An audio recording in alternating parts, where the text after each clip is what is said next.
Well, all right. We're back here at the shipping container. Today's goal, frame out the roof. So it's gonna be fun. I'm gonna be doing it by myself. So I'm gonna have to make a holding fixture or some sort of a jig that will hold them up there as I run from one side to the other to screw it before the board falls back onto the ground. So what have we got done so far? Well, I framed out one wall here. I've got 2x4s at the top.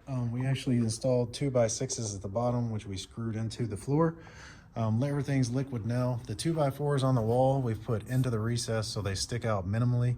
And I still have enough room for roughly about 2 inches of spray foam. You notice I've got a hole through the center of the board here, which I'm going to run the wiring and put the outlets in. So we've done a little bit of pre-planning there. On this wall over here, I'm about 3/4 of the way down in the back.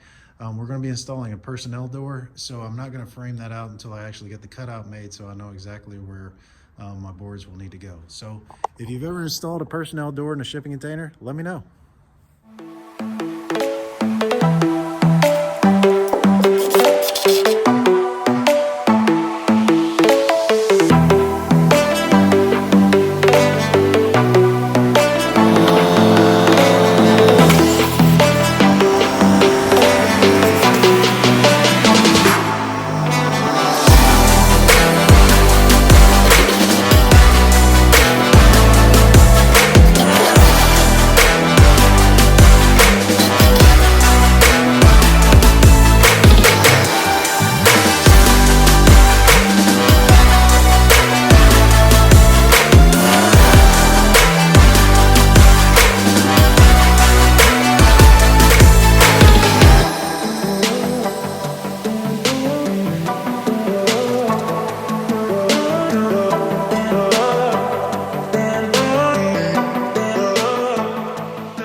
Well, all right, just finishing up. Tomorrow I'm gonna come back and install the rest of the boards. I got them all cut, so it should be a pretty quick day tomorrow. So let me show you what I got done today.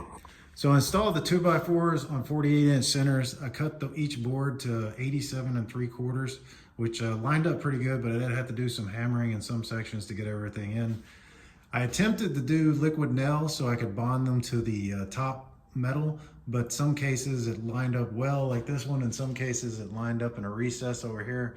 So that was kind of a challenging, but I did tone out them all in to the headers. So those things are in there solid, they're not moving. So tomorrow I'll finish up, get the boards done, and then I'm gonna start running electrical and then put the door in and then finish up the rest of the frame.